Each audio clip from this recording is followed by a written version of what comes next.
Hi guys, how are you tonight? I am Jed Friels. I'm the Fine Arts Director here, and we are so excited to have you here tonight. We are really thrilled that we have so many alumni tonight. And Merritt, Ellie, and I were just missing. We both wore matching socks tonight. But if we'd have known John Ballard was going to be here, we'd have both worn socks that didn't match. Oh, there we go. All right. Yeah, there you go. I am thrilled that you've chosen to spend part of your Saturday night with us for what we think is just a superb show. Before we get started, I'm going to turn it over to one of our student directors, Elliot Easler, all right? And he'll tell you a little bit about his perspective of the show tonight, and then we'll get going. Okay, I'm Elliot Easler. I'm so excited for everyone to see the show tonight. It is the first show I've ever directed at DeKalb High School, and I've been with the department since my freshman year. And one of the most rewarding parts of this show was having a creative team come together on this, and it's so beautiful, and I'm very, very excited. So please enjoy. Elliot, I hope your team's ready. Give him a big round of applause. That's right, okay? And I'm going to turn it over to you and Emma, so you can go get ready, and I'll stall for a few minutes, okay? I say turn it over to him and Emma, but I am going to do that, and I'll start with this tonight. I know you hear this over and over and over, but it's a student-run department. We're really, really proud of that. I'm the only adult here. Everything you see will have a student. Well, no, you're here too, but I'm the only adult liable tonight. Let's just leave it at that, okay? But everything you see has got a student hand on it. They have directed, and they have painted, and they have blocked, and they have lighting. They've reverse engineered everything. They are in the booth running every single thing tonight, from our TV stations to our lighting to our music to our sound. I'm going to sit over there in one of those seats, and I'm going to watch a show. And they'll radio with me, and they very, very rarely do.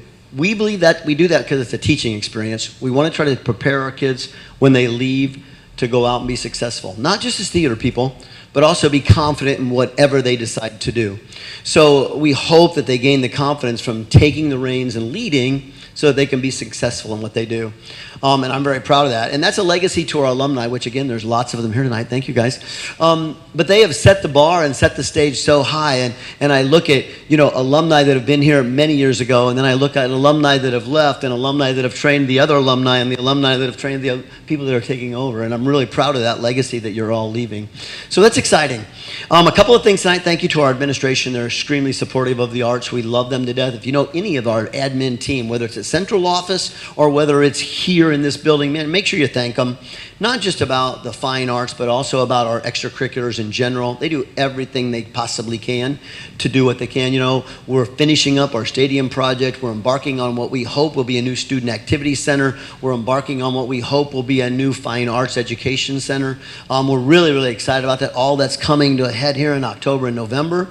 And if everything goes well, we just think the future is just going to be unbelievable. Exits. There are exits over there. There are exits where you came in. The exits are still available to you if we would have to get off the stage through the auditorium also. I know a lot of people don't like coming up on setting and stage because these chairs aren't as comfortable as the auditorium is. But one of the reasons we do this is it forces our tech students, and there are 38 of them in those two classes, to re-engineer everything. They have to refocus lights, and they have to rethink sound, and they have to rethink seating, and they have to change it around. So it's a great learning experience for them. It's a great learning experience for our actors and actresses. They have to put acting in the round in their toolboxes so that they know how to do that. So we think this is a better opportunity. So even though we're going to be a little inconvenienced, I'm going to sit there with you, it's a great learning experience for our actresses and actresses. Our sponsors, we have a huge sponsorship list. We can't thank them enough. They will be in our next program coming up, ELF, which is due to hit the stage. We have 60 days from Monday to have it turned into New York City in the North Pole, and we're really excited about that. That team is already working and filling my Amazon cart. It's great, though. It's going to be really fun. We talk a little bit about why we do things in the fine arts, but why Shakespeare? And I'll leave you with this before I turn it over to the kids. I've done this show 6 times. I've done it professionally. I've done it community stock. I've done it in college. I did it in high school. I did it in junior high.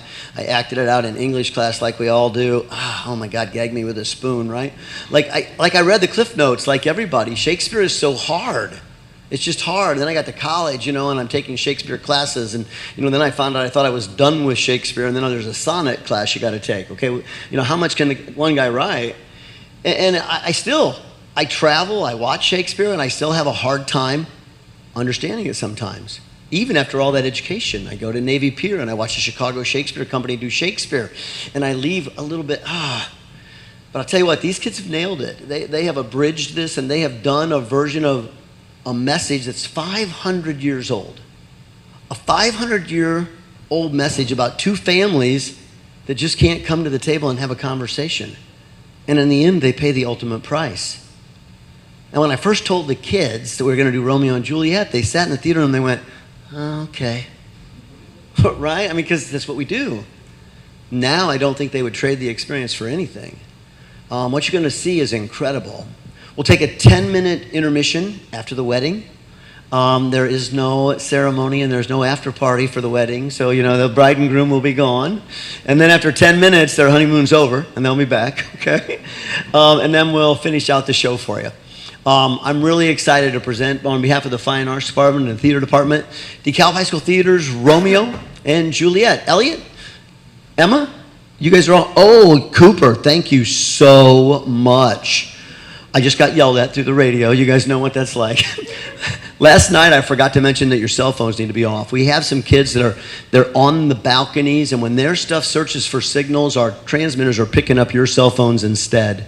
You get a call, we get a click, or we get a beep, or we get a loss of signal. So if you can turn those off, that would be fantastic. Not just on by, but seriously, just join us for the next 2 hours, and we'll be able to hear. Cooper, did I miss anything else? You're the best. Thank you, buddy. Emma Brooks and Elliot Easler, the show is yours. And ladies and gentlemen, Romeo and Juliet.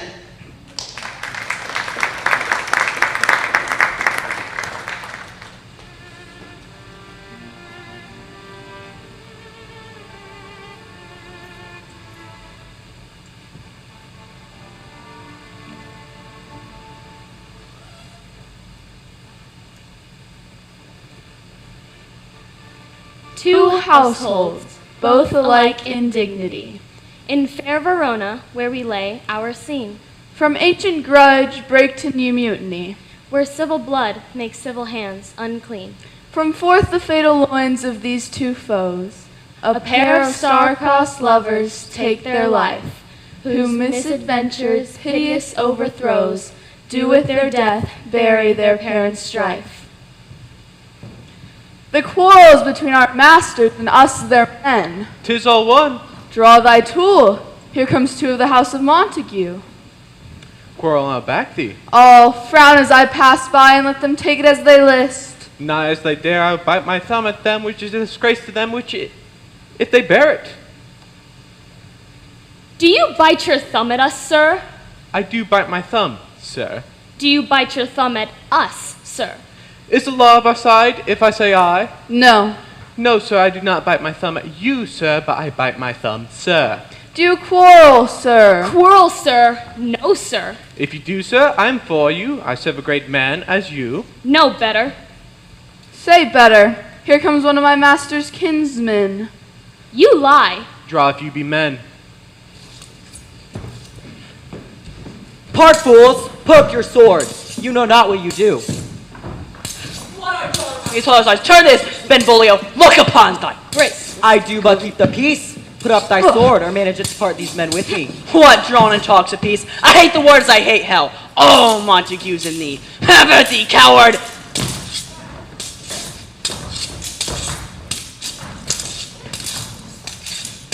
Resist this, bring me my long sword. A crutch! Why call you for a sword? My long sword, I say. Old Montague comes and flourishes his blade in spite of me. Thou shalt not stir a foot to seek a foe! Hold me not, let me go.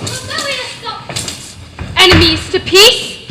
Throw your mistempered weapons to the ground and hear the sentence of your moved princess. 3 civil brawls bred of an airy word by the old captain and Montague have thrice disturbed twice our streets. If ever you disturb our streets again, your lives shall pay the forfeit of the peace. For this time all the rest depart away. Capulet, you shall go along with me, and Montague, come you this afternoon. To know our further pleasure in this case, once more on pain of death, all men. Who set this ancient quarrel new abroach? Speak, nephew, were you by when it began? Here were the servants of your adversary, and yours close fighting ere I did approach. I drew to part them. In the instant came the fiery Tybalt with his sword prepared. While we were interchanging thrust and blows, came more and more, and fought on part and part, till the princess came, who parted either part. Oh, where is Romeo? Saw you him today? Glad I am he was not at this fray. Madam, an hour before the worshiped sun peered forth the golden window of the east, a troubled mind drave me to walk abroad. Where underneath the grove of a sycamore so early walking, did I see your son. Towards him I made, but he was ware of me, and stole into the covert of the wood. Many a morning hath he there been seen, with tears augmenting the fresh morning dew. Black importunate must his humor prove, unless good counsel may the cause remove. My noble uncle, do you know the cause? I neither know it nor can learn of him. Have you importuned him by any means? Both by myself and many other friends, but he his own affections, counselor. See where he comes, so please you. Step aside, I'll know his grievance or be much denied. I would thou wert so happy by thy stay, to hear true shrift. Come, madam, let us away. Good morrow, cousin. Is the day so young? But news struck 9. Ay me, sad hours seem long. Was that my father that went hence so fast? It was. What sadness lengthens Romeo's hours? Oh, not having that which having makes them short. In love? Out. Of love? Out of her favor where I'm in love. Alas, that love so gentle in his views should be so tyrannous and rough in proof. Alas, that love whose view is muffled still should without eyes see pathways to his will. Oh me, what fray was here? Yet tell me not, for I have heard it all. Here is much to do with hate, but more with love. Farewell, my coz. Soft, I will go along. But tell me in sadness, who is it that you love? What, shall I groan and tell thee? Groan, why no, but sadly tell me who. In sadness, cousin, I do love a woman. I am so near when I supposed you loved. A right fair mark, man, and she is fair I love. A right fair mark, fair cuz, as soon as hit. She hath forsworn to love, and in that vow do I live dead that live to tell it now. Be ruled by me, forget to think of her. Oh, teach me how I should learn to forget. By giving liberty unto thine eyes, examine other beauties. Farewell, thou canst not teach me to forget.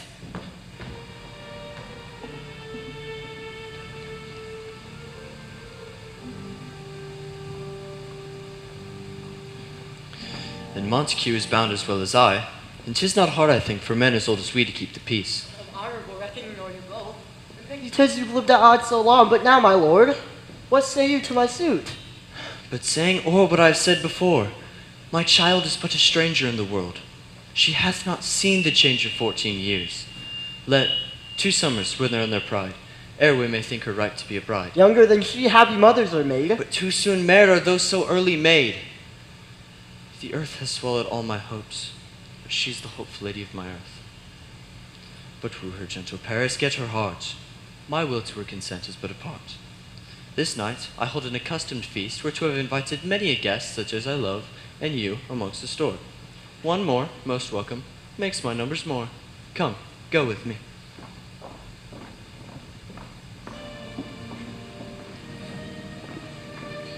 Take thou some new infection to thy eye, and the rank poison of the old will die. Good den, good fellow. I, mine own fortune and my misery. Signor Martino and his wife and daughters, Count Anselm and his beauteous sisters, the lady widow of Vitravio, Signor Placentio and his lovely nieces, Mercutio and his brother Valentine, mine uncle Capulet, his wife and daughters, my fair niece Rosaline, Livia, Signor Valentio and his cousin Tybalt, Lucio and the lively Helena, a fair assembly. Whither should they come? To supper, to our house. Whose house? My master. Indeed, I should have asked you that before. Now I'll tell you without asking. My master is the great rich Capulet, and if you be not of the house Montagues, I pray, come and crush a cup of wine. Rest you merry. At the same ancient feast of Capulet sups the fair Rosaline, whom thou so lovest with all the admired beauties of Verona. Go thither, and with unattained eye compare her face with some I shall show, and I will make thee think thy swan a crow. One fairer than my love. The all-seeing sun ne'er saw her match since first the world begun. I will go along, no such sight to be shown, but to rejoice in the splendor of mine own.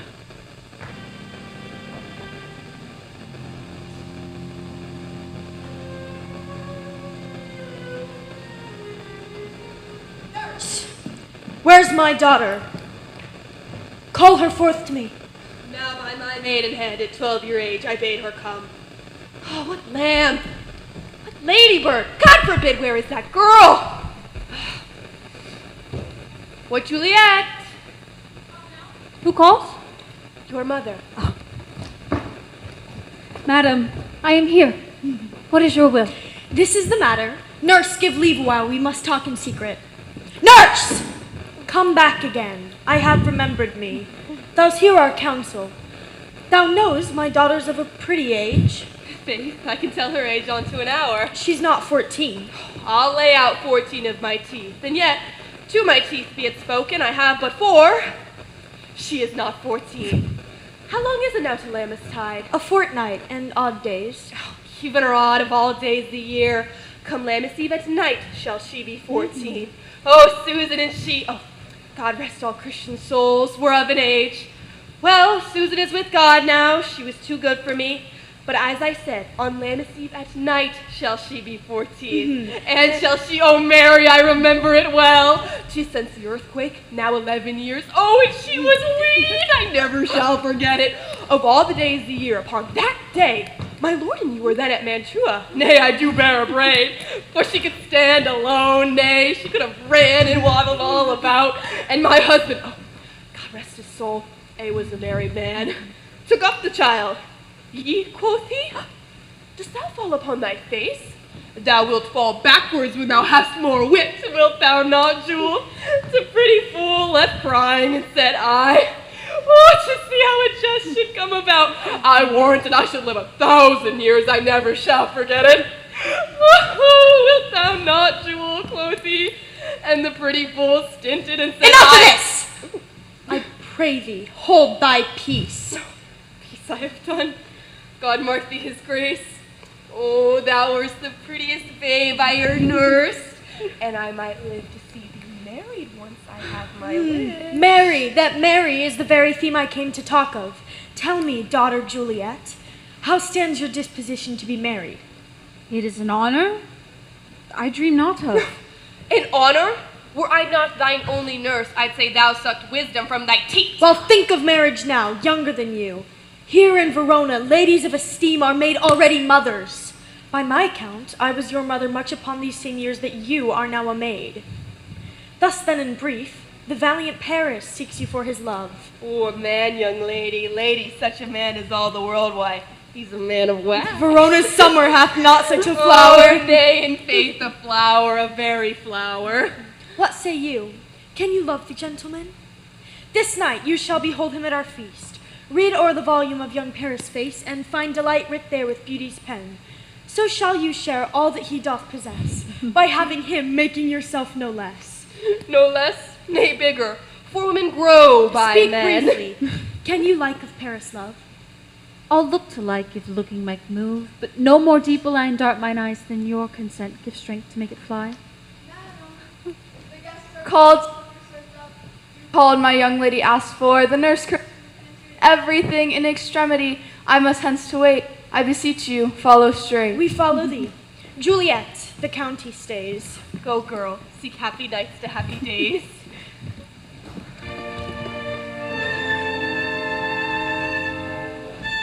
Each bespoke for our excuse, or shall we on without a apology? But let them measure us by what they will. We'll measure them a measure and be gone. Oh, give me a torch. I'm not for this ambling. Being but heavy, I will bear the light. Nay, gentle Romeo, we must have you dance. Not I, believe me. You have dancing shoes with nimble soles. I have a soul of lead, so stakes me to the ground I cannot move. Oh, but if love be rough with you, be rough with love. Prick love for pricking. And as you beat love down, give me a case to put my visage in, a visor for a visor. Come, knock and enter and no sooner in, but every man betake him to his legs. We mean well in going to this mask, but 'tis no wit to go. Why, may one ask? I dreamed a dream tonight. And so did I. Well, what was yours? That dreamers often lie. And better sleep while they do dream things true. Oh. Then, I see. Queen Mab hath been with you. She is the fairest midwife and comes in shape no bigger than an agate stone, on the forefinger of an alderman, drawn with a team of little atomies, athwart men's noses as he lies asleep.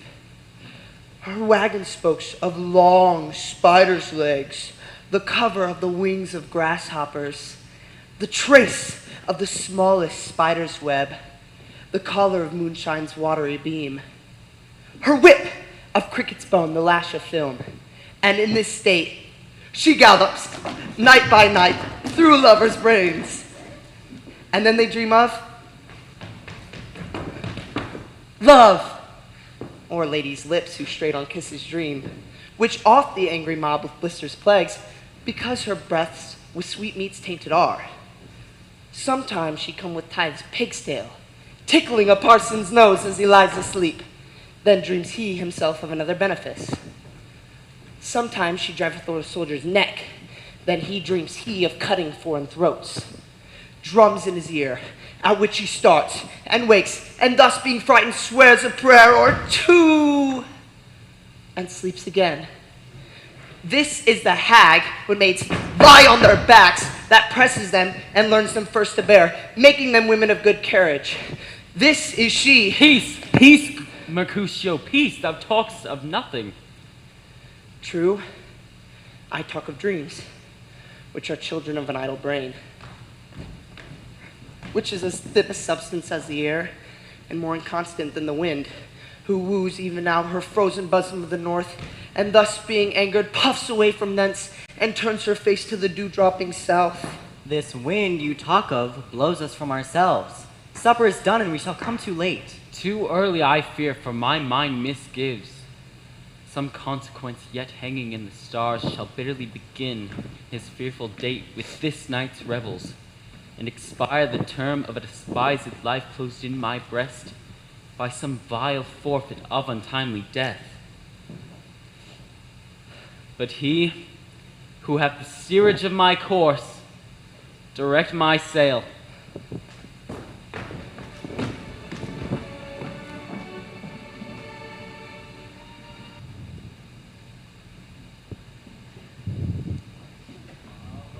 Gentlemen, ladies that have their toes unplagued with corns will have a dance with ye now. Aha, my mistresses, which of you now all will deny to dance? She that makes dainty, she I'll swear hath corns, and might come near ye now. Ah, gentlemen, I have seen the day that I could wear a visor and whisper in a fair lady's ear such as would please. 'Tis gone, 'tis gone, 'tis gone. You're welcome, gentlemen. Come, musicians, and play. What lady is that which doth enrich the hand of yonder knight? I know not, sir. Oh, she doth teach the torches to burn bright. It seems she hangs upon the cheek of night like a rich jewel in an Ethiop's ear. Beauty too rich for use, for earth too dear. So shows a snowy dove trooping with crows as yonder lady o'er her fellow shows. Did my heart love till now? Forswear its sight, for I ne'er saw true beauty till this night. This by his voice should be a Montague. What dares the slave come hither, covered by an edict face, to fleer and scorn at her solemnity? Why, how now, kinsman, wherefore storm you so? Uncle, this is a Montague, our foe, a villain that has hither come in spite, to scorn at her solemnity this night. Young Romeo, is it? 'Tis he, the villain, Romeo. Content thee, gentle coz, let him alone. He bears him like a portly gentleman, to say truth. Verona brags of him to be a virtuous and well-governed youth. Would not for the wealth of this town here in my home do him disparagement. Therefore be patient and take no note of him. I will not endure him. Why, he shall be endured. What? Good man, boy, I say go to. Am I the master here or you? Go to. You'll not endure him and make a mutiny among my guests. Why, uncle? 'Tis a shame. Go to, go to. You are a saucy boy, is so indeed. But enough said. You are a pringcocks, go. And be quiet, or I'll make you quiet. I will withdraw, but this intrusion now seeming sweet, convert your bitter gall.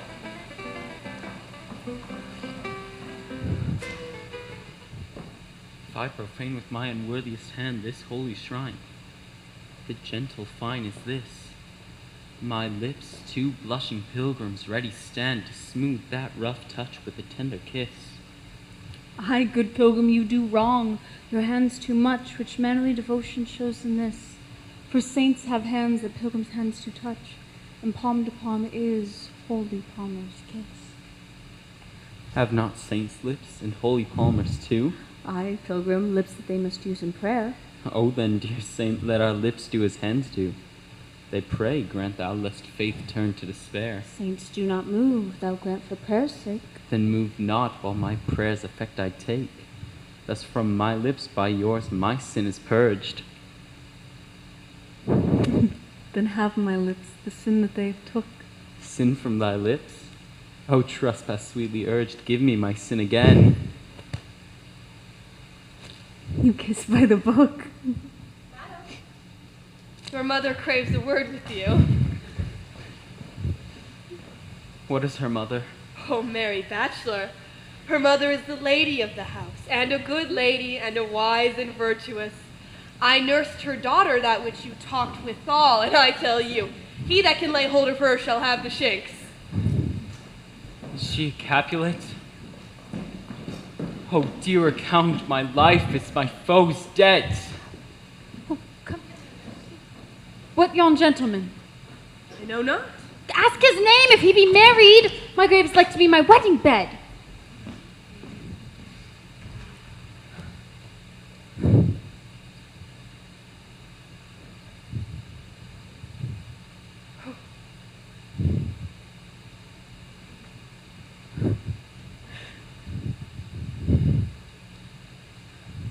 His name is Romeo, and a Montague, the only son of your great enemy. My only love sprung from my only hate. Too early seen unknown and known too late. Prodigious birth of love it is to me, that I must love a loathed enemy.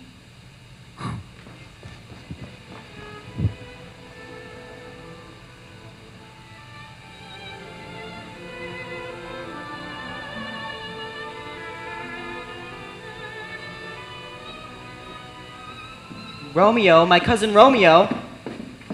He is wise, and on my lie hath stolen him home to bed. He hath run this way and leap this orchard wall. Call, good Mercutio. Nay, I'll conjure too. Romeo! Humors. Madman. Passion lover. Appear thou in the likeness of a sigh. He heareth not, he stirreth not, and he moveth not. The ape is dead. Come, he hath hid himself among these trees to be consorted with the humorous night. Blind is his love and best befits the dark. If love be blind, love cannot hit the mark. Romeo, good night. I'll to my truckle bed. Come, shall we go? Go then, for 'tis in vain to seek him here, means not to be found.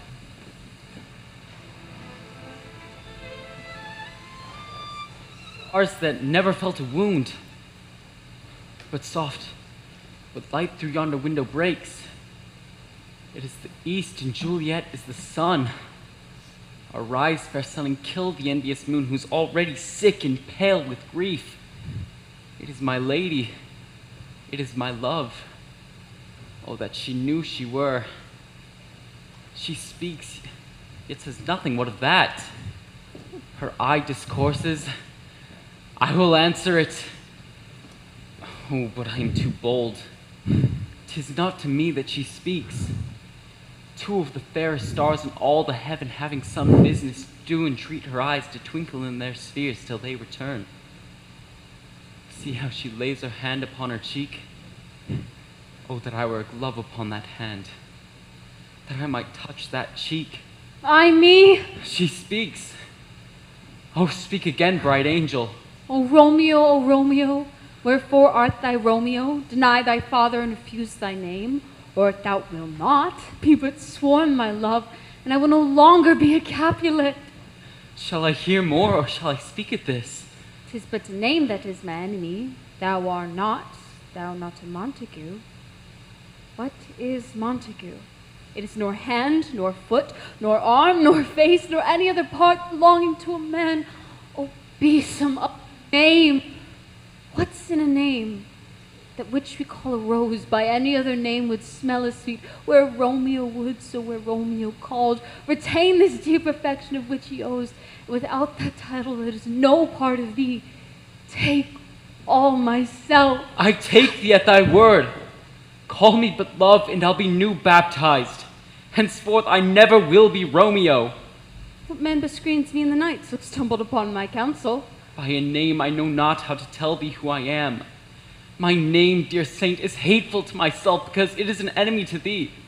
Had I it written, I would tear the word. My ears have not yet drunk 100 words of that tongue's utterance. Yet I know that sound. Art thou not Romeo, a Montague? Neither, if either thee dislike. Tell me how hither and wherefore. The orchard walls are high and hard to climb. The place death, considering who thou art. If any of my kinsmen find thee here. I have, with love's light wings did I approach these walls. For stony limits cannot hold love out. And what love can do, dares love attempt. Therefore thy kinsmen are no let to me. If they see thee, they will murder thee. Oh, I have night's cloak to hide me from their sight. And but thou love me, let them find me here. My life were better ended by their hate than death prorogued, wanting of thy love. Dost thou love me?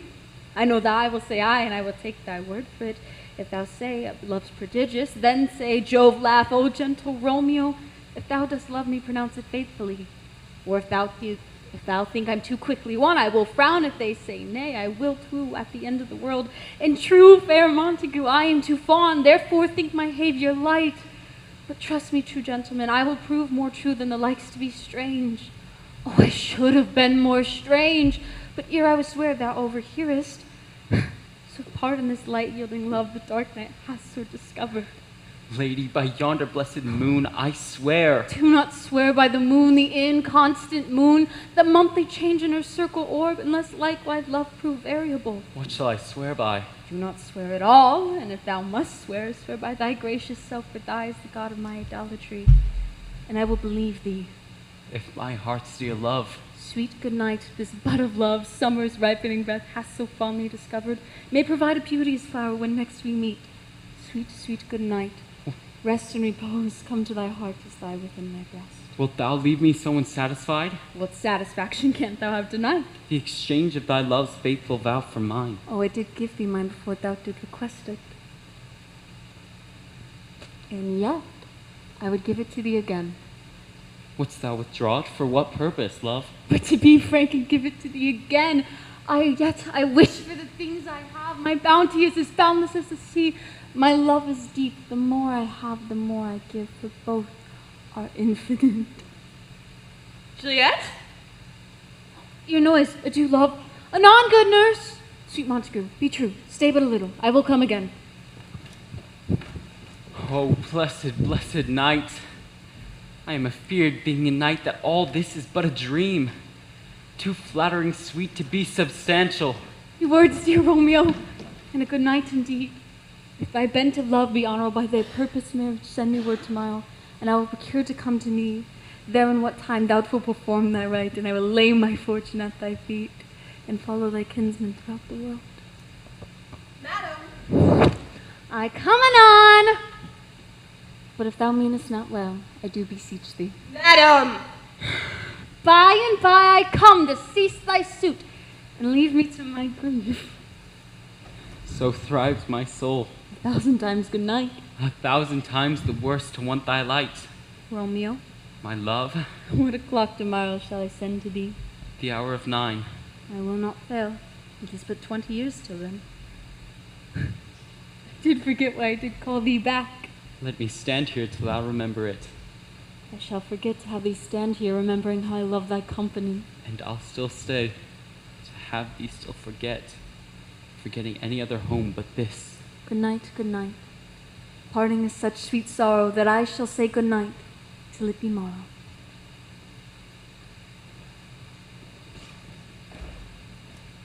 Sleep, dwell upon thine eyes, peace in thy breast. Would I were sleep and peace, so sweet to rest. Hence will I to my ghostly father sell, his help to crave, and my dear hap to tell.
The grad morn smiles on the frowning night, checkering the eastern clouds with streaks of light, and flecked darkness like drunkard reels from Folte's past and Titan's fiery wheels. Now ere the sun advance his burning eye, for day to cheer and night's dank dew to dry. Good morrow, father. What early tongue so sweet saluteth me, young son? It argues a distempered head too early to bid good morrow to thy bed. Therefore, thy earliest doth me assure thou art up aroused by some distemperature. That last is true. The sweeter rest was mine. God pardon sin! Wast thou with Rosaline? With Rosaline, my ghostly father, no. I have forgotten that name, and that name's woe. That's good, but where hast thou been then? I'll tell thee, ere thou ask it me again.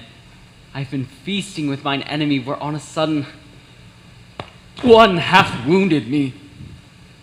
Be plain, good son, and homely in thy drift. Riddling confession finds but riddling shrift. Then plainly know my heart's dear love is set upon the fair daughter of rich Capulet.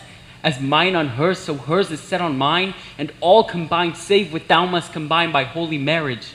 When and where and how we met, we wooed, and made exchange a vow. I'll tell thee as we pass, but this I pray, that thou consent to marry us today. Holy St. Francis, what a change is here! Has Rosaline, whom you've loved so dear, so soonly forsaken? Then, young men love must lie, not truly in their hearts, but in their eyes. What a deal of brine hath washed thy swallowed cheeks for Rosaline!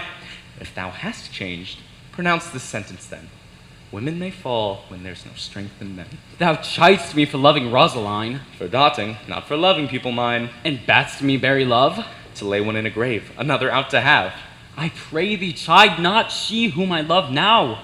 Doth grace for grace and love for love allow. But come, young waver, come go with me. In one respect I'll thy assistant be, for this alliance may so happy prove to turn your household to rancor, to pure love.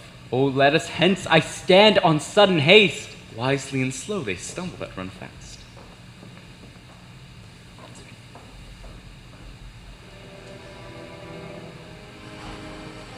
Should this Romeo be, come he not home tonight? Not to his father's, I spoke with his man.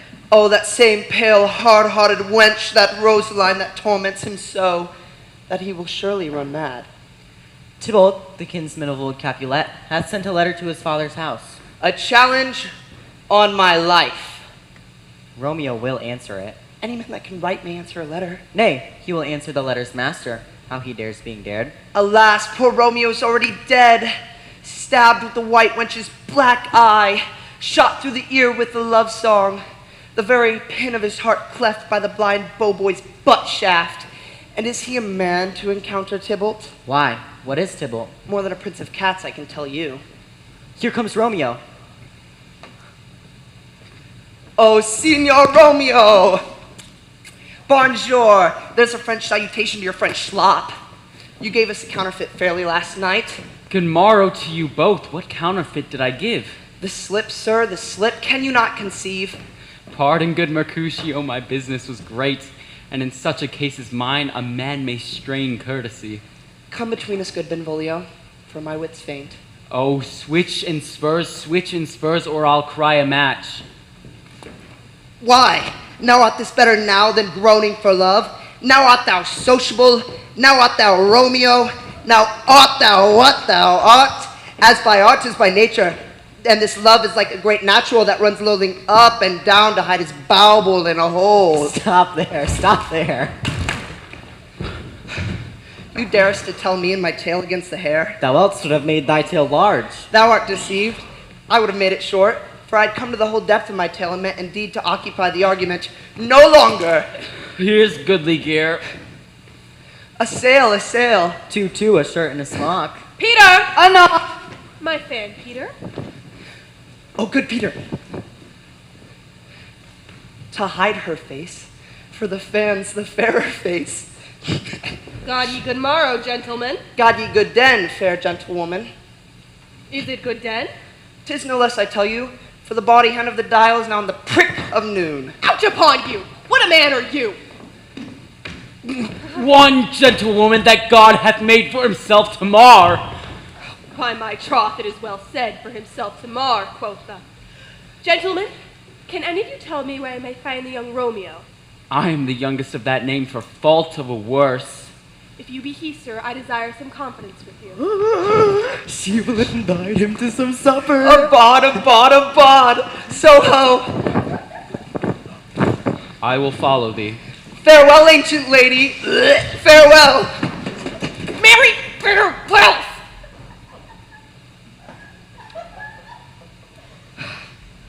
Pray you, sir, what saucy merchant was this that was so full of his roguery? A gentleman, nurse, that loves to hear himself talk.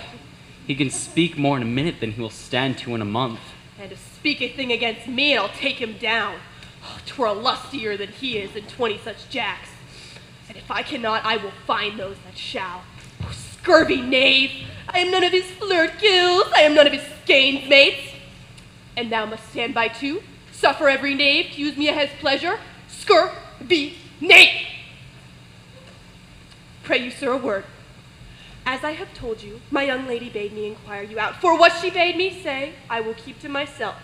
But first let me tell ye this. If ye should lead her to a fool's paradise, as they say, it were a very gross kind of behavior, as they say.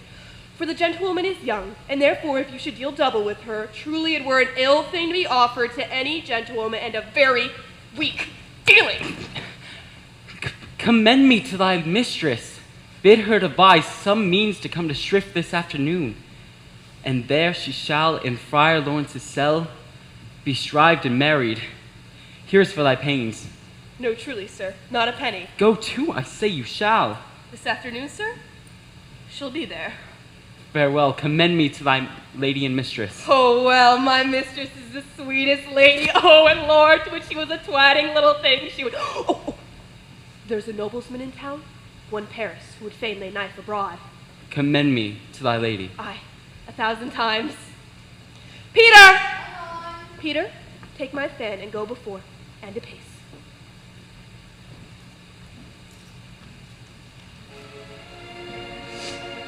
At 9 when I did send thee nurse. In half an hour she promised to return. Oh, perchance she cannot meet with him. Oh, that's not so. Oh, she's lame. Love's herald should be thoughts. Had she affection and warm youthful blood, she'd be swift in motion as a ball. Many foe as dead, unwieldy slow, heavy and pale as lead. Oh, she comes. Oh, good nurse, speak. Tell me thy news. What does thou man say? Oh, send thy man away. Peter, stay at the gate. Oh, good nurse, speak. Oh, Lord, why thou look sad? If thy news be sad, tell them merrily. I am a-weary. Give me leave a while. Oh, fee, how my bones ache. What a jaunt have I had. I would hast thy nose and thy news. No, speak, good nurse, speak. Haste away, haste. Can you not stay a while? Do you not see that I am out of breath? How thou out of breath? If thou hast breath to say to me that thou is out of breath. Oh, Lord, how my head aches. Oh, what a head have I. It beats as if it would fall into 20 pieces. Beshrew your heart to catch my death jaunting up and down. Sweet nurse. What says my love? Your love says, like an honest gentleman, and a courteous, and a kind, oh, and a handsome, oh, and I warrant a virtuous. Where is your mother? Where is my mother? Why, she is within where she should be. How oddly thou repliest. Your love says like an honest gentleman. Where is your mother? Oh, God, lady dear, are you so hot? Mary, come up, I trow. Is this the poultice for my aching bones? Henceforward, do your messages yourself. Come such coil. What says Romeo? Have you got leave to go to shrift today? I have. Then hew to Friar Lawrence's cell. There stays a husband to make you a wife. Now comes the wanton blood in your cheeks. They'll be scarlet straight at any news. Hew to your cell. Go. Off to dinner. Honest nurse, farewell.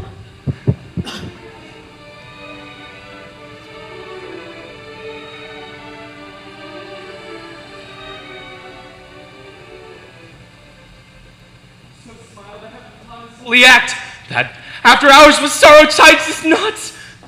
Amen, but come what sorrow can. It cannot countervail the exchange of joy that one short minute gives me in her sight. Do thou but close our words with holy words. These violent delights have violent ends, and in their triumph die, like fire and powder, which as they kiss consume the sweetest honey in loathsome in its deliciousness and confounds the appetite. Therefore, love moderately. Oh, here comes the lady, so light of foot, will near an everlasting foot. Good eve to my ghostly confessor. Romeo shall thank thee for us both, daughter. Oh, to him as his thanks too much.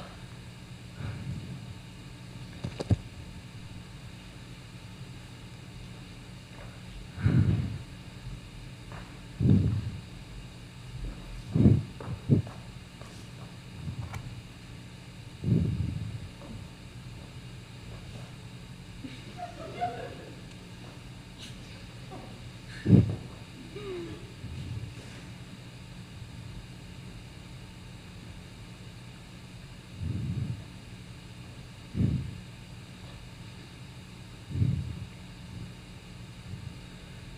Romeo, take thee, Juliet, and if the measure of thy joy be heaped like mine, and that thy skill be more to blazon it, then sweeten with thy breath this neighbor air, and let rich music's tongue unfold the imagined happiness that both receive in either by this dear encounter. I take thee, Romeo, more rich in matter than in words, that brags of substance, not of ornaments. They are beggars that can count their worth. My true love has grown to such excess I cannot sum up some of half my wealth.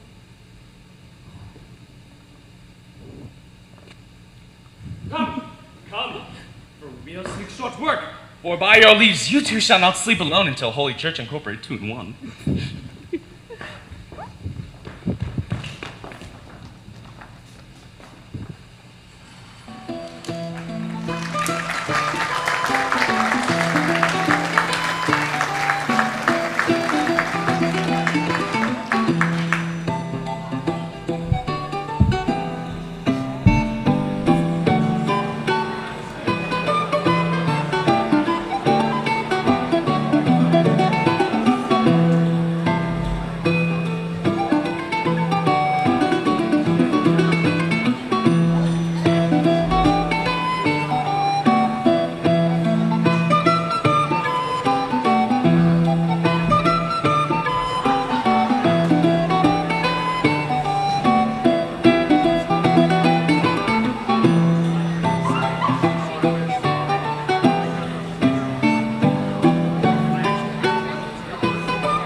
guess he's using...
Imagine being able to build an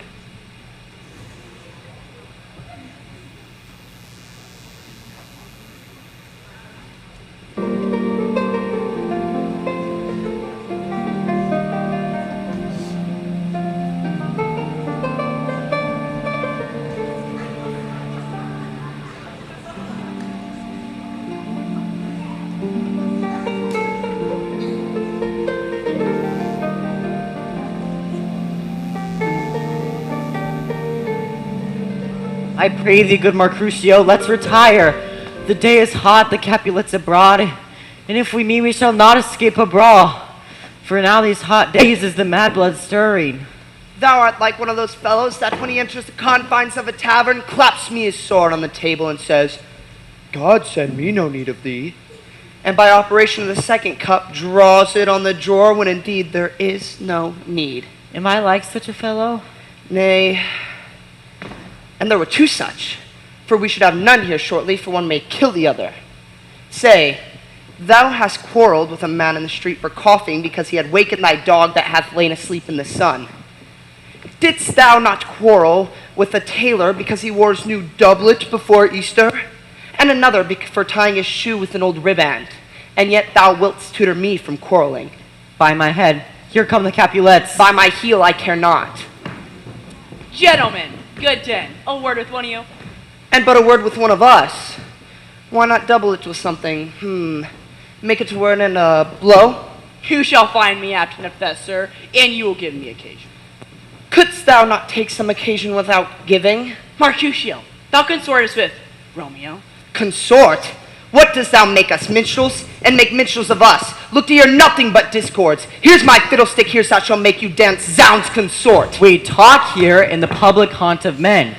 Either withdraw into some private place or reason coldly with your grievances.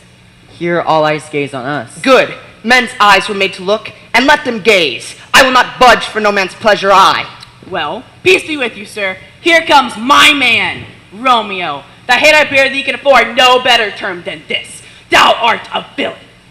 Tybalt, the reason I have to love thee doth much excuse the appertaining rage to such a greeting. A villain am I not. Therefore farewell, I see thou knowest me not. Boy, they shall not excuse the injuries that thou hast done to me. Therefore turn and draw. I do protest I never injured thee, but love thee better than thou canst devise. And so, good Capulet, whose name I tender as dearly as my own, be satisfied. Oh, calm, discernible, vile submission! Tybalt, you rat catcher, will you walk? What wouldst thou have with me? Oh, good king of cats, nothing but one of your 9 lives that I mean to make bold withal. And as you use me hereafter, dry beat the rest of your 8. Will you pluck your sword out of his pitch by the ears? Make haste, lest mine be about your ears ere it be out. I am for you. Gentleman Mercutio, put thy rapier up. Draw, Benvolio, beat down their weapons. Gentlemen, for shame, forbear this outrage. Tybalt, Mercutio, the princess hath expressly forbidden bandying in Verona streets.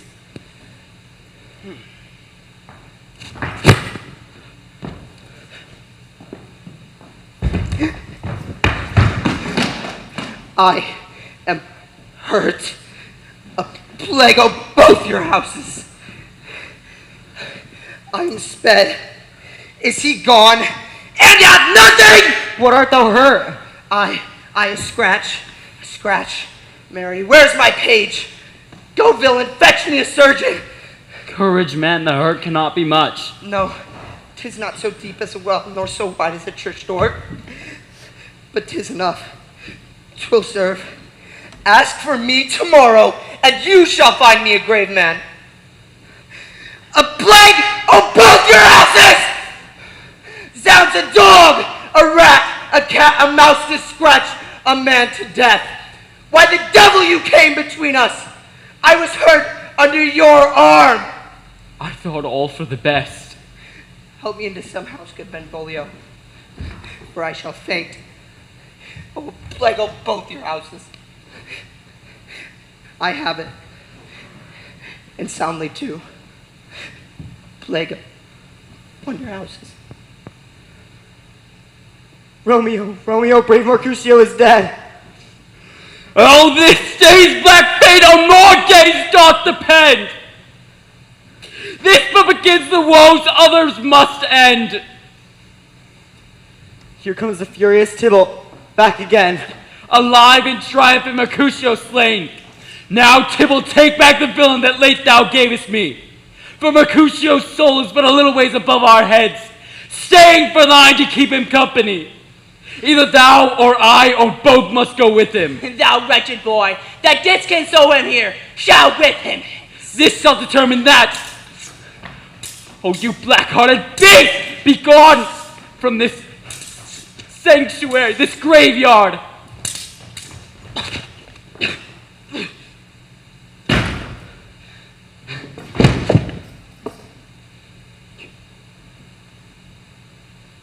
Romeo, Romeo, away be gone!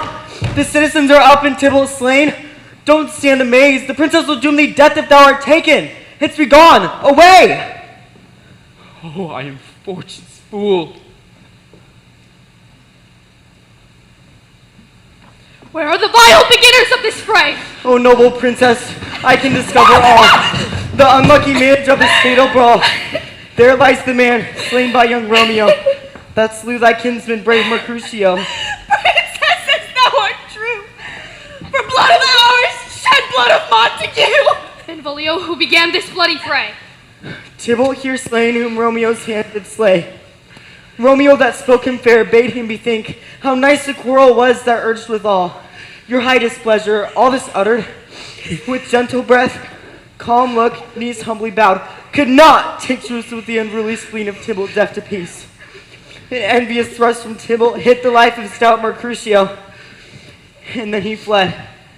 But by and by comes back to Romeo, who had but newly entertained revenge. To it they went like lightning, for ere I could draw to part them was stout Tybalt slain. And as he fell, did Romeo turn and fly. This is the truth. Let Benvolio die. He is a kinsman to the Montague. Affection makes him false. He speaks not true. I beg for justice which thou, princess, must give. Romeo slew Tybalt. Romeo must not live. Romeo slew him and he slew Mercutio. Not Romeo, princess. He was Mercutio's friend. His fall concludes, but what the law should end is the life of Tybalt. And for that offense, immediately we do exile him hence. Let Romeo hence in haste, else when he is found, that hour is his last. Bear hence these bodies and attend our will. Mercy but murders, pardoning those that kill.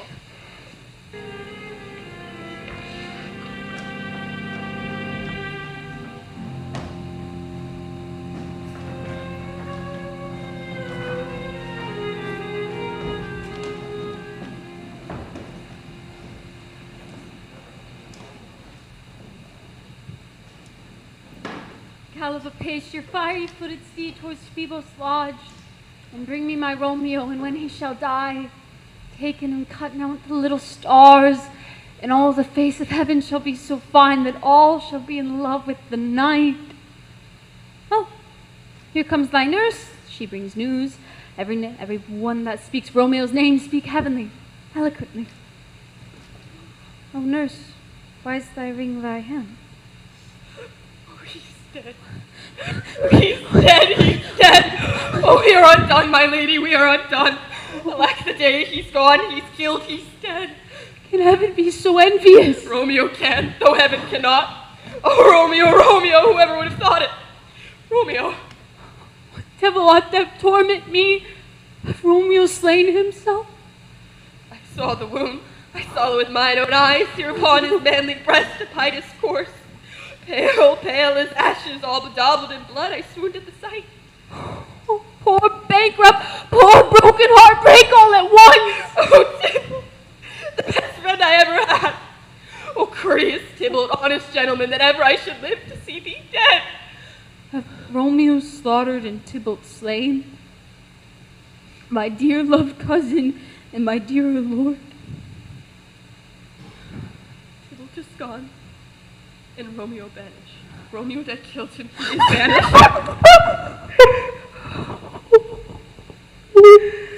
Oh God.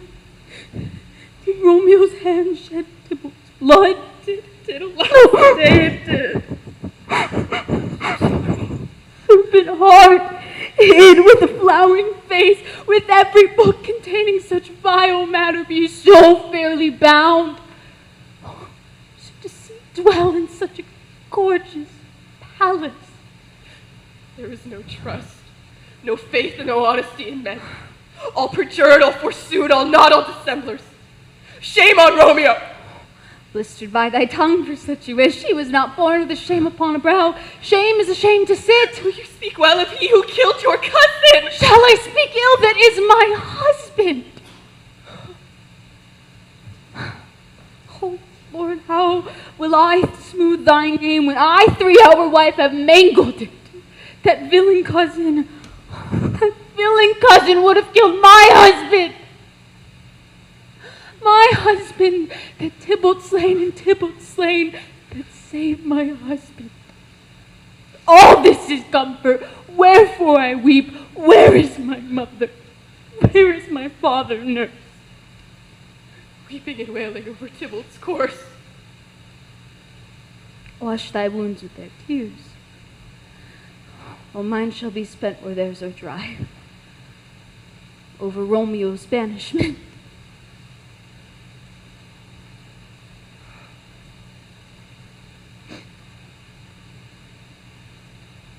You to your chamber. I'll find Romeo to comfort you. I'll to him, he you. Romeo will be here at night. He is hid at Lawrence's cell. Oh, find him and have him bid his last farewell.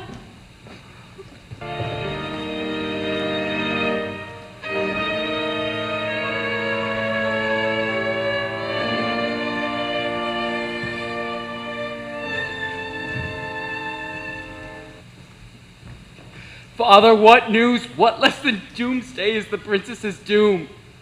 I bring thee tidings of the princess's doom. What?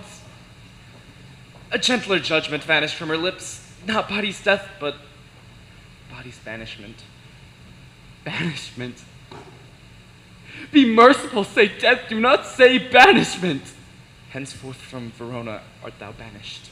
There is no world without Verona walls, but purgatory, torture, hell itself. This is a dear mercy, and thou seest it not. 'Tis torture and not mercy. Heaven is here where Juliet lives. Every cat and dog and little mouse, every unworthy thing live here in heaven may look on her. But Romeo may not. He is banished. And thou sayest that exile is not death. Listen, fond madman, hear me but speak a word. Thou wilt speak of banishment. Then I hear madmen have no ears. How can they when that wise men have no eyes? Let me dispute with thee at thy estate. Thou canst not speak of that which thou dost not feel. Wert thou as young as I, Juliet thy love, an hour but married, Tybalt murdered, doting like me and like me banished, then mightst thou speak. Then mightst thou tear at thy hair and fall to the ground as I do now, taking the measure of an unmarked grave. Arise, good Romeo, one knocks. Hark how they knock! I come! Stand up, stay a while. I'll die. Run to my study! By and by, God's will, what simpleness is this? I come! Who knocks so hard? Whence come you? What's your will? And then you shall know I have come. I come from Lady Juliet. Welcome then. Oh, Lord. Oh, tell me, O holy friar, where's my lady's lord? Where's Romeo? They're on the ground, and his own tears made drunk. Oh, he is in my mistress's case, just in her case. Oh, woeful sympathy, piteous predicament. Even so lies she, weeping and blubbering and weeping. Stand up, stand, and you be a man. For Juliet's sake, for her sake, rise and stand. Why should you fall so deep in O? Spakest thou of Juliet? How is it with her? Does she not think me an old murderer? Where is she? How doth she? And what says my concealed lady to our cancelled love? She says nothing, sir, but weeps and weeps, and then falls upon her bed and now starts up, and Tybalt calls, and then on Romeo cries. As if that name did murder her, as that name's cursed hand murdered her kinsman. Oh, tell me, friar, tell me, in what vile part of this anatomy doth my name lodge? Tell me that I may sack the hateful mansion. Hold thy desperate hand!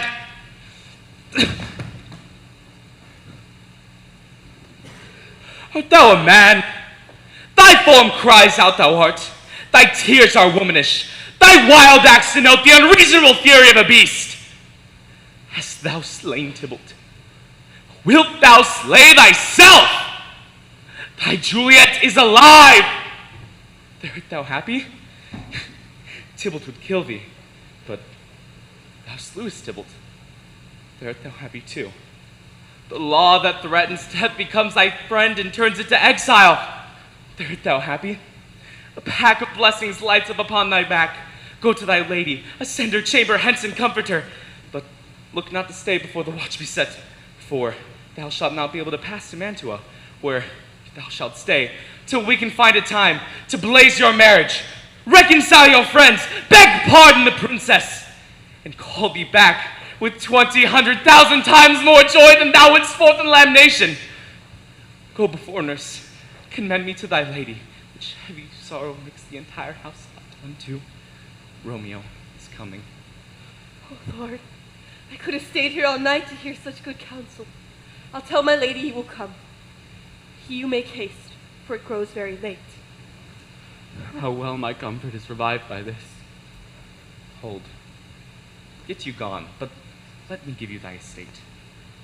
Either leave before the watch be set, or before the break of day disguises thy hence. Go, 'tis late. Farewell. Good night. But that a joy past joy calls out on me. It were a grief so brief to part with thee. Farewell.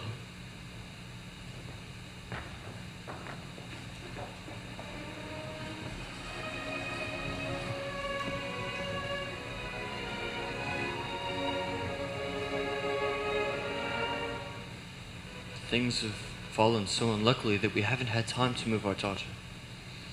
Look you, she loved her kinsman Tybalt dearly, and, well, so did I. Well, we were born to die. These times of woe for no time to woo. Madam, good night. Commend me to your daughter. I will. And know her mind early tomorrow. Tonight she is mute up to her heaviness. Sir Paris, I will make desperate tender of my child's love. I believe she will be ruled in respects by me, nay more I doubt it not. Wife, go to Juliet ere you go to bed. Acquaint her of my son Paris's love, and bid her mark you me next Wednesday. But soft. What day is this? Monday, my lord. Monday. Well, Wednesday's too soon. Thursday it be. Thursday she shall be married to this noble earl. But what you say to Thursday? My lord, I would that Thursday were tomorrow. Well, Thursday let it be. Go to Juliet ere you go to bed, and prepare her against this wedding day. Farewell, my lord. It is so late that we may call it early by and by.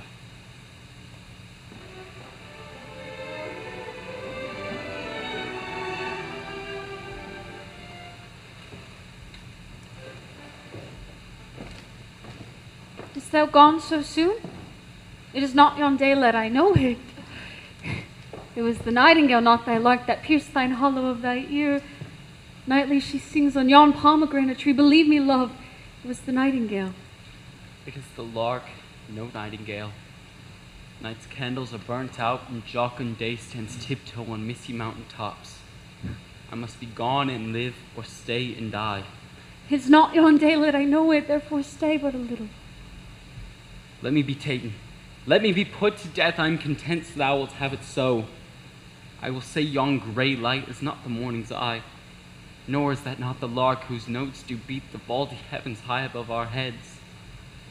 I have more care to stay than will to go. Come, death, and welcome. Juliet wills it so. It is, I hope. Get gone. It was the lark, not thy nightingale, that pierced harsh sharps and unpleasing discords. Some say she sings sweet divisions, doth she not, for she divides us. Go, go, more light and light grows. More light and light, more dark and dark our woes. Madam, your lady mother is coming to your chamber. Be wary. Look about. The window let light in, and let life out. Farewell, farewell, one kiss, and I'll descend.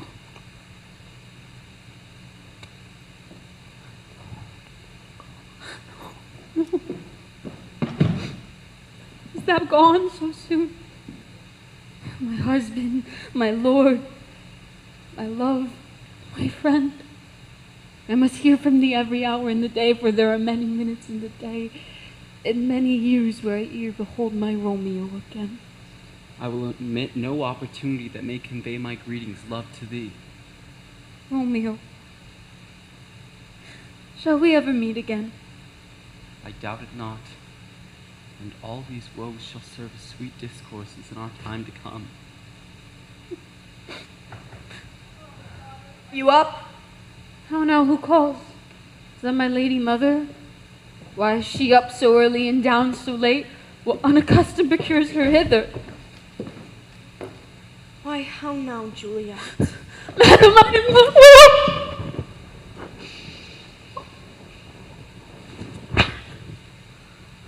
Evermore weeping for your cousin's death? What, wilt thou wash him from his grave with tears?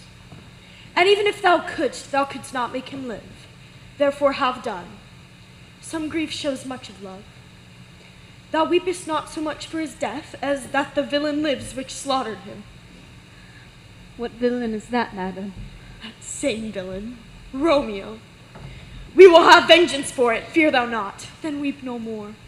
I'll send to one in Mantua, where that same banished renegade doth live, shall give him such an unaccustomed dram that he shall soon keep Tybalt company. But now, I bring thee joyful tidings, girl. Joy comes in such needful times. Well, well, thou hast a careful father, child, one who, to put thee from thy heaviness, hath sorted out some day of joy. What day may that be? Mary, my child. Early next Thursday morn, the gallant young and noble gentleman, the County Paris, at St. Peter's Church, shall happily make thee there a joyful bride. By St. Peter's Church and Peter himself, he will not make me a joyful bride! Here comes your father! Tell him so yourself, and see how he will take it at your hands. How now? The conduit girl still in tears, after showering. How now, wife? Have you delivered our decree? Aye, sir, but she will none. She gives you thanks. I would the fool were married to her grave. Soft. Take me with you, wife. How? Will she none? Doth she not give us thanks? Is she not proud? Doth she not count her blessed? Unworthy as she is, we bring such a worthy gentleman to be our bridegroom. Oh, Father, please, I beseech you on my knees, hear me with patience. Hang thee, young baggage, disobedient wretch! I tell thee what, get thee to church on Thursday, or ne'er after look me in the face. Oh, God in heaven bless her! You are to blame, my lord, to rate her so! Why, my lady wisdom, hold your tongue! I speak no treason! Peace, you mumbling fool! Audio gravity your gossips before here, we need it not! May one not speak? Oh God, ye goddamn! You are too hot! God's bread, it makes me mad! Thursday it be lay hand on heart, and you be mine, I will give thee to my friend, and you be not hang, beg, starve, or die in the streets, for by my soul, I'll never acknowledge thee, and for what is mine, shall never do thee good! Cast me not, delay this marriage for a month, a week, or if thou wilt not, my bridal bed shall be that dim monument where Tybalt lies.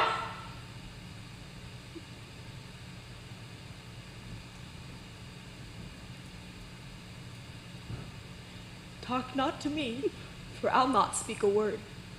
Do as thou wilt, for I have done with thee. Nurse, tell me how to prevent this. Some joyful words. Comfort, nurse. Faith, here it is. Romeo is banished, and all the world to nothing, that he dares ne'er come back to challenge you, or if he do, he needs thee by stealth. Then since the case so stands as now it doth, I think it is best you are married with the county. Oh, he's a lovely gentleman. Romeo is a disclout to him, an eagle, a madman. Hath not so quick, so green, so fair an eye as Paris hath. I think you are happy in this second match, for it excels your first. Or if not, your first is dead, or 'twere as good as it were, and living and no use of him. I speak as from thy heart. And from my soul too, or else beshrew them both. Amen. What? Thou hast comforted me marvelously much. Tell my lady mother I am gone, having displeased my father, to Friar's cell, to be absolved. Mary, I will. And this is wisely done. To Friar's cell to know his remedies. And all else fails, I have the power to die.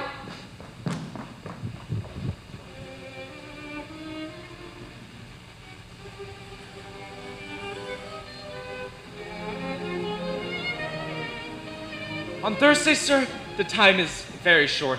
You say you do not know the lady's mind. Uneven is the course, I like it not. Moderately she weeps for Tybalt's death, and therefore have a low talk of love. For me it smiles not in a house of tears. Look, here comes the lady towards Oh, my son. happily met my lady and my wife.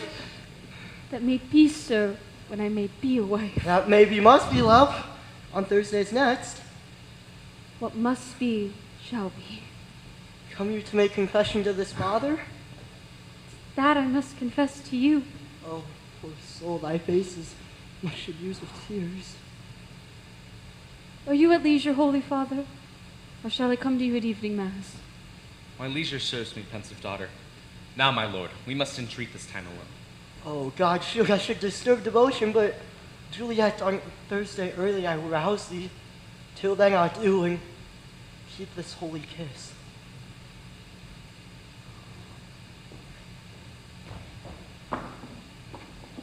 Oh, shut thy door, and when thou hast done so, come weep with me. Past hope, past cure, past help. Ah, Juliet, I already know thy grief. It strains me past the compass of my wits. I hear thou must, and nothing may prorogue it, on Thursday next to be married to this county. If thou hearest of it, tell me not, or if thou hast, tell me how to prevent it. God join Romeo's and I hands together through thy heart of a seal, and that seal shall now be a label to another deed. Hold. I do spy a kind of hope, one that craves as desperate an execution as desperate which we would try to prevent. If rather than to marry the county bearess, thou hast the strength of will to slay thyself, then is it likely thou wilt undertake a thing like death to chide away this sorrow? And if thou wilt undertake, I will give thee remedy. Oh, bid me leap rather than marry Paris off yon battlement of tower, or bid me into a new-made grave and hide my face with a dead man's shroud. Hold then. Go home. Be merry. Give consent to marry Paris. Wednesday is tomorrow. Tomorrow night, look that thou be alone. Let not thy nurse be with thee. Take this phial, and presently through all thy veins runs a cold, drowsy humor. No pulse. Shall keep his native progress but surcease. No warmth. No breath shall testify thou livest. And in this shrunk likeness of death, thou shalt continue 42 hours. Then thou will arise after from a pleasant sleep. And when the bridegroom comes to rouse thee, and there art thou dead, in the manners of our country, in thy best robes uncovered on the bier, thou shalt be borne to the same ancient vault where all kindred of Capulet lie. In the meantime, thou shalt awake, and shall Romeo, by my letters, know our drift, and hither shall he come, when he and I will watch thy waking, and that very night shall he bear hence to Mantua. Oh, give, tell me not of fear. Hold. Be strong and prosperous in these times you resolve. I will send a friar with speed to Mantua, bearing my letters to thy lord. Oh, love gives strength. Farewell, dear friar.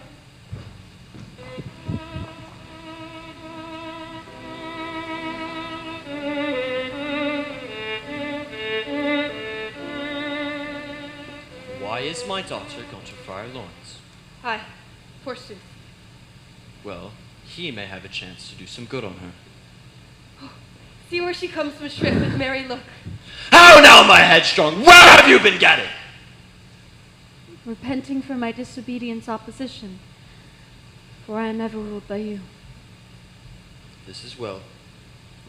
This is asked should be. Come, nurse, help me in my closet to search for such needful ornaments to furnish me for tomorrow. No, not till Thursday. There's time enough. Go, nurse. We'll to church tomorrow.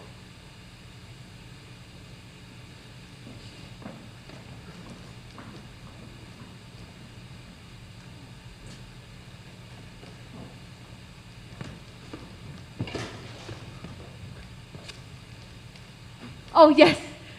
Those attires will do best. Now, nurse, leave me to myself tonight. Busy, Ho? Need you my help? No, madam. We have behold such attire for tomorrow's beholdal. Now, leave me to myself tonight. Have thy nurse sit up with you. I am sure you've had your hands full in such short business. Good night.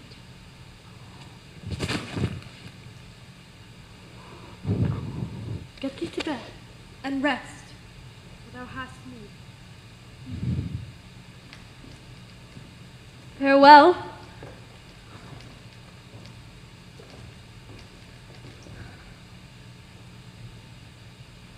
God knows when we shall meet again. Oh, convile. Oh, what if it does not work? Shall I be married to Paris tomorrow? No, no, no, no, no, that shall forbid it. Romeo, I come to thee, and thus I drink.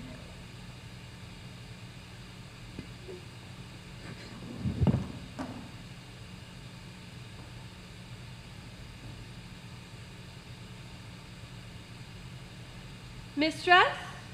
What mistress? Juliet, fast I warned her she. Why lamb, why lady, fee you slug a bed? Why love I say, madam, sweetheart, why bride? Oh, married amen, how sound is she asleep? I needs must wake her.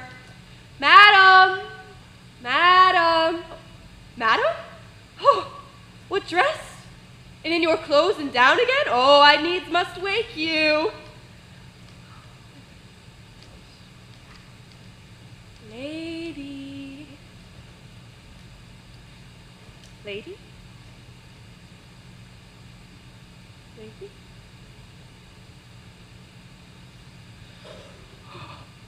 Oh, alas! Oh, alas! Help! Help! My lady's dead! Oh, well the day that ever I was born. So much vide hope. My lord, my lady! What noise is here? Oh, lamentable day! What is the matter? Look how heavy. Oh me, oh me! My child! My only life, revive! Revive, look up, or I will die with thee! Help, help, help, call help! Bring Juliet forth, her lord is come. She's dead. She's dead, oh heavy day! Let me see her out. She's gone. Death lies on her like an untimely frost upon the sweetest flower of the field. Oh, lamentable day! Oh, woeful time! Death hath taken her hence to make me wail.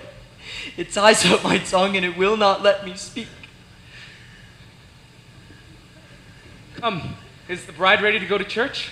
Ready to go, but never to return. O son, the night before thy wedding day, death hath lain with thy wife. There she is, flower as she was deflowered by him. Oh, death is my son-in-law, death is my heir, and my daughter he hath wedded.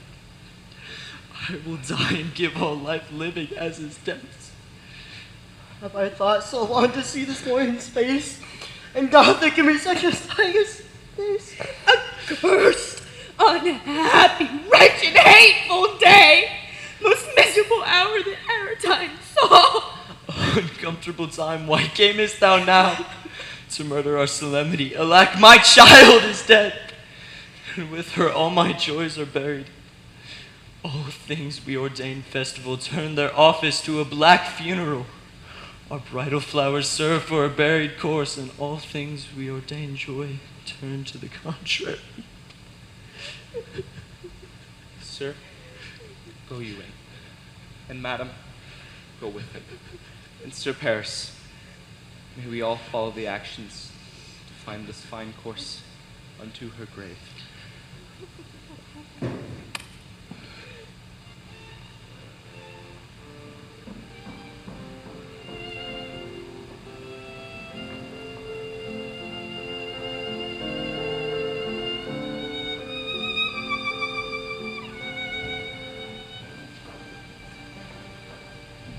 If I may trust the flattering truth of sleep, my dreams predict some joyful news at hand.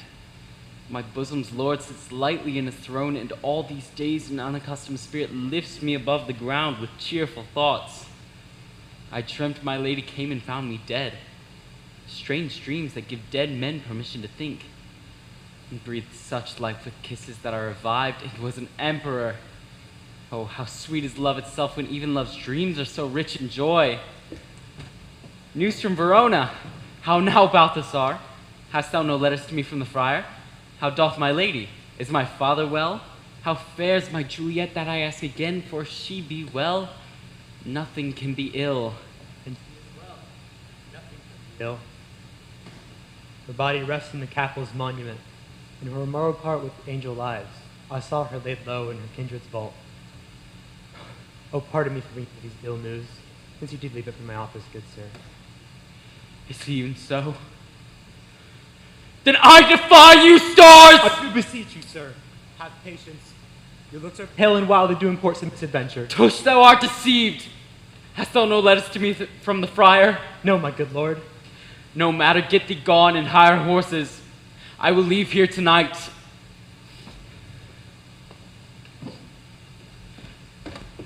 Well, Juliet, I will lie with thee tonight. Let's see for means.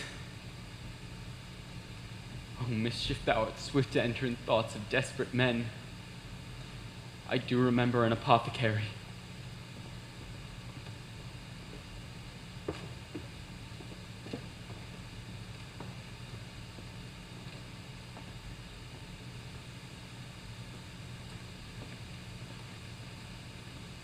Hereabouts she dwells, who recently I noted in tattered clothes, with overhanging brows selecting herbs.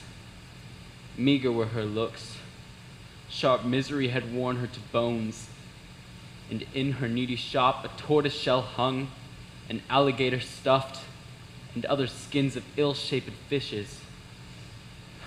And about her shelves a beggarly account of empty boxes, green earthen pots, and musty seeds. Remnants of string and old cakes of roses were thinly scattered about to make up a show. Noting this poverty to myself, I said, and if a man were to need a poison whose sale is punished by death here in Mantua, here lives a miserable wretch would sell it him. This same thought did but forerun my need, and this same needy woman must sell it me. As I remember, this should be the house. Being holiday, the beggar's shop is shut. What ho, apothecary!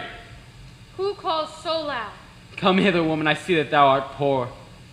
Hold, there is 40 ducats.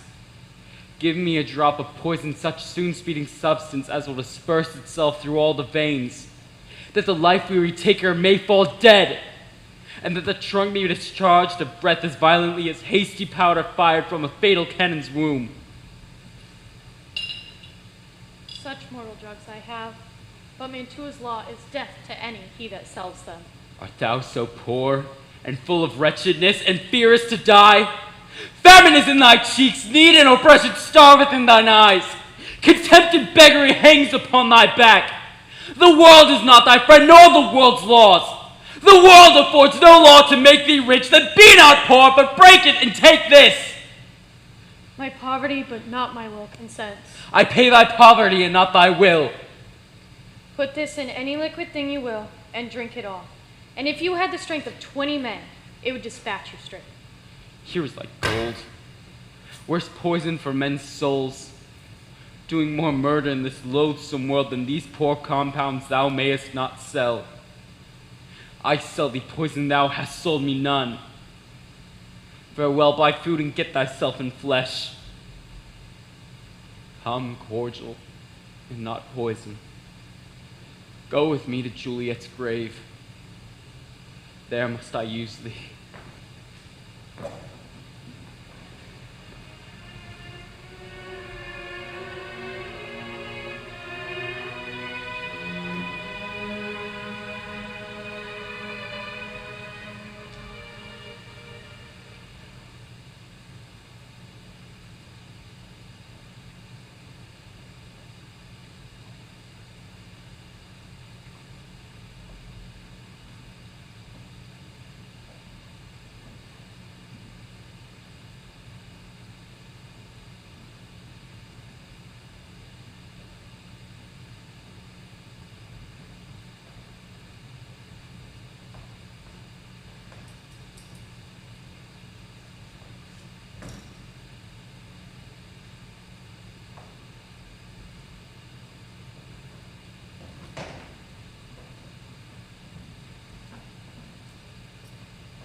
free, lay thee all along.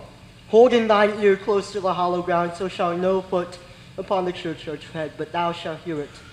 Whistle then to me, a signal that thou hearest me approach. Give me those flowers. Do as I bid thee go.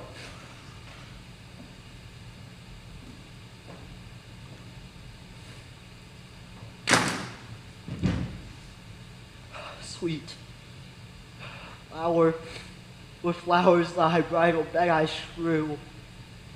Oh, woe thy canopy is dust and stone, which with sweet water nightly I will do, or wanting that, with tears distilled by moans, the obsequies that I for thee will keep, nightly shall beat us through thy grave and weep.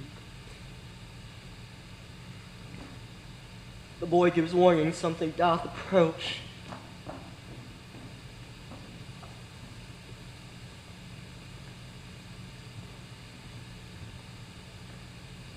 Old, take this letter. Early in the morning see thou deliver it to my lord and father. Whate'er thou hearest or seest, stand all aloof, and do not interrupt me in my course. I will be gone, sir, and not trouble you. So shalt thou show me friendship. Take thou that. Live and be prosperous, and farewell, good fellow.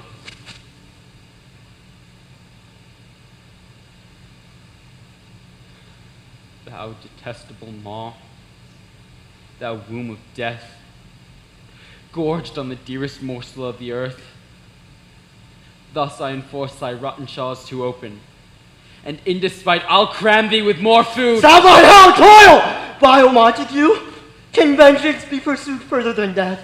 Condemn, villain, I do apprehend thee. Obey, and go with me, for thou must die. I must indeed, therefore came I hither. Good, gentle youth, do not tempt a desperate man. Put not another sin upon my head by urging me to fury. Oh, be gone!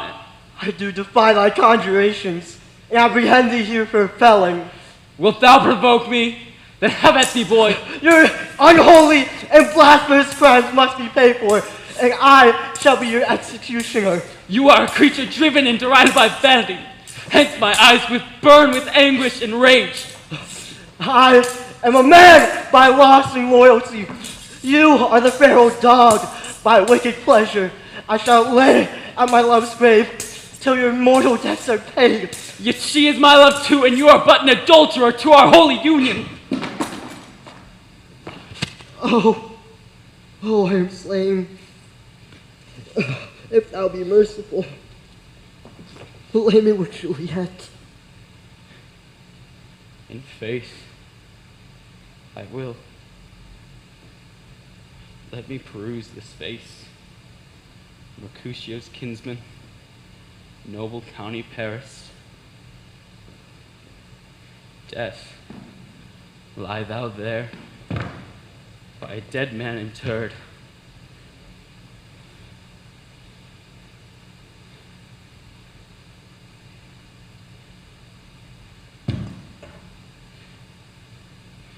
It is my love. It is my wife. Death that hath sucked the honey of thy lips hath no power yet upon thy beauty. Thou art not conquered. Beauty's ensign yet is crimson in thy lips and in thy cheeks, and death's pale flag is not yet advanced there. Tybalt dead. Oh, what more favor can I do to thee than with that hand that cut thy youth in twain to sunder his that was thine enemy? Forgive me, cousin. Dear Juliet, why art thou yet so fair? Shall I believe that unsubstantial death is amorous, and that the lean, abhorred monster keeps thee here in dark to be his paramour? For fear of that, I still will stay with thee, and never from this palace of dim night depart again. Here I remain. with worms that are thy chambermaids. Eyes, look your last. Arms, take your last embrace. And lips, O you the doors of breath, seal with a righteous kiss. A dateless bargain to engrossing death. Here's to my love.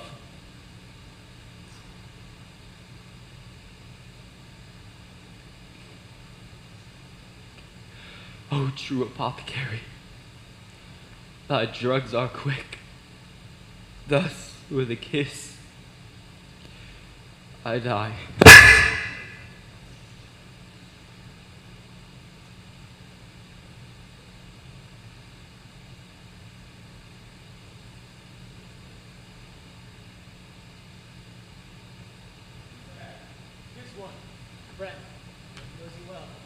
Who is it? Balthazar. How long hast thou been there? A full half an hour.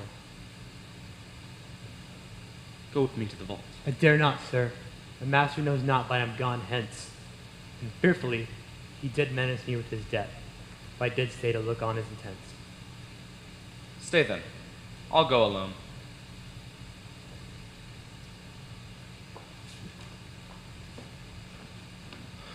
Oh, much fear comes upon me. Oh, I fear some ill unlucky thing has happened. Oh, Romeo so pale. Who else? Paris too, and steeped in blood. Oh, what an unkind hour is guilty of this lamentable chance. Oh, comfortable friar, where is my lord? I do remember where I should be, and there I am. Where is my Romeo? Lady, come from that nest of death, contagion, and unnatural sleep. Greater threat than we could contradict hath thwarted our intents. Thy husband in thy bosom lies there dead. Come, go, good Juliet, I dare stay no longer. Oh, get gone, for I will not go away.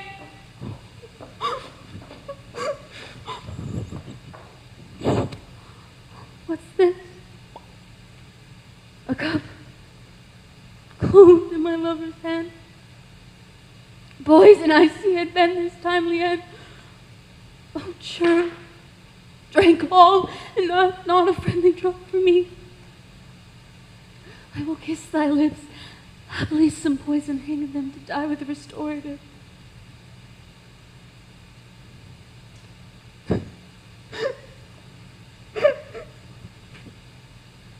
Thy lips are still warm. Any noise? And I'll be brief. Oh, happy dagger. This is thy sheath.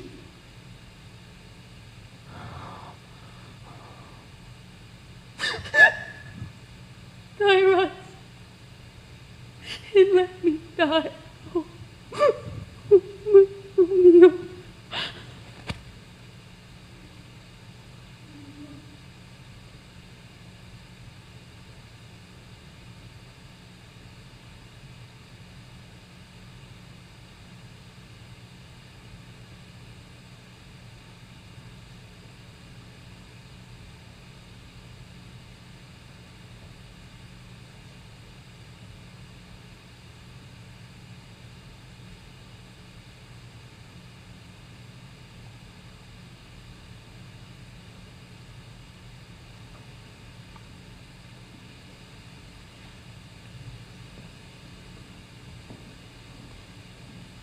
What misadventure is so early up that calls our person from our morning's rest?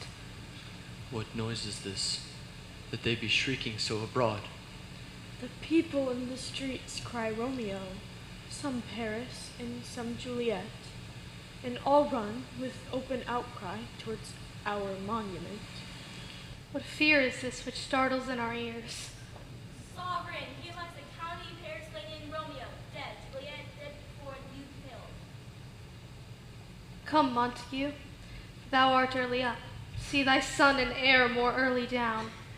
Good father, say at once what thou dost know in this.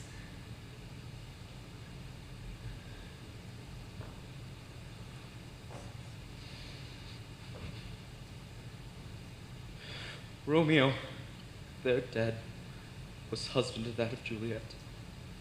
And she, there dead, was Romeo's faithful wife. I married them, and their stolen marriage day was Tybalt's doomsday, whose untimely death banished the new-made bridegroom from the city. Then she, come to I, gave I, so tutored by my art, a sleeping potion, which took effect as I intended, for it wrought on her.